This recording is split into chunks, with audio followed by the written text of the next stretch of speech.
Hello my dear guys, ഇന്ന് എനിക്ക് ഭയങ്കര ഹാപ്പി ആയിട്ടുള്ളൊരു ദിവസമായിരുന്നു കേട്ടോ. എൻ്റെ അമ്മൂമ്മയുടെ ബർത്ത്ഡേ ആയിരുന്നു ഇന്ന്. എൻ്റെ ബർത്ത്ഡേയുടെ തൊട്ട് തലേ ദിവസമാണ് അമ്മൂമ്മയുടെ ബർത്ത്ഡേ. അങ്ങനെ അമ്മൂമ്മയ്ക്ക് ഞാൻ ഒരു സ്ലൈഡൊക്കെ ഗിഫ്റ്റ് കൊടുത്തിട്ടുണ്ടായിരുന്നേ.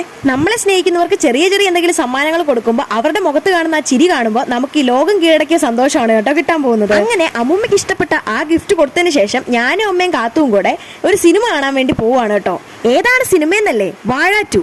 നമ്മൾ സാധാരണ ഒരു സിനിമ ഇറങ്ങുമ്പോൾ അങ്ങനെ ആദ്യത്തെ ദിവസമൊന്നും പോയി കാണാറില്ല കേട്ടോ. യൂട്യൂബിലൊക്കെ അത്യാവശ്യം റിവ്യൂ വന്നതിന് ശേഷം മാത്രമേ നമ്മളെല്ലാവരും ഈ സിനിമ കാണാൻ കൊണ്ടുപോകാറുള്ളൂ കേട്ടോ. അങ്ങനെ യൂട്യൂബിലെ റിവ്യൂ കണ്ട് കാണാനുള്ള മോഹം തലേ കയറി ഞങ്ങൾ 3 പേരൂടെ വെച്ച പിടിയാലെ ടിക്കറ്റും എടുത്ത് പോവുകയാണ് കേട്ടോ മിനർവയിലേക്ക്. അവിടെ ചെന്നപ്പോഴേ ഭയങ്കര ആളും തിരക്കുമായിരുന്നു. ആ സിനിമ കാണാനുള്ള ആഗ്രഹം അങ്ങനെ കൂടി കൂടി വരികയായിരുന്നു. അങ്ങനെ സിനിമ തുടങ്ങി കേട്ടോ. സിനിമയുടെ റിവ്യൂ ഞാനിനി പ്രത്യേകിച്ച് പറയേണ്ടതില്ലല്ലോ ഗൈസ്. ഭയങ്കര അടിപൊളി സിനിമയായിരുന്നു. ഫസ്റ്റ് ഹാഫ് ഫുള്ള് നമ്മളെ പൊട്ടിച്ചിരിപ്പിച്ചിട്ട് സെക്കൻഡ് ഹാഫ് ഫുള്ള് നമ്മളെ കരയിപ്പിച്ചൊരു സിനിമ. ഇതുപോലൊരു സിനിമ ഈ അടുത്തെങ്കിൽ ഞാൻ ഇപ്പൊ കണ്ടിട്ടേ ഇല്ല ഗൈസ്. സിനിമ എല്ലാം കഴിഞ്ഞ് ഞങ്ങൾ റോഡ് വരെ നടന്നുകൊണ്ടിരിക്കുമ്പോൾ കാത്തുവിന്റെ കണ്ണിൽ നിന്ന് കണ്ണുനീര് വരുന്നത് കണ്ടു. പാവം സങ്കടം വന്നിട്ടാണെന്ന് തോന്നുന്നു. അല്ലെങ്കിൽ ഈ സിനിമയുടെ സെക്കൻഡ് ഹാഫ് കണ്ടവരാരും കരയാതെ തിയേറ്ററിൽ നിന്ന് പുറത്തിറങ്ങിയിട്ടില്ലെന്നാണ് എനിക്ക് ഇതുവരെ കിട്ടിയൊരു അറിവ്. ഞങ്ങൾ ആ ഓടവാരം നടന്നുകൊണ്ടിരിക്കുമ്പോൾ 2 ഓട ഇടവിട്ട് എല്ലായിടത്തും നല്ല രീതിയിൽ ഓട്ടം ഉണ്ടായിരുന്നു ഗൈസ്. അതിൽ കൂടെ ഫോൺ വീഴായിരുന്നത് എന്തോ മഹാഭാഗ്യം. അങ്ങനെ കാറ് കയറി ഞങ്ങൾ വീട്ടിൽ പറ്റി.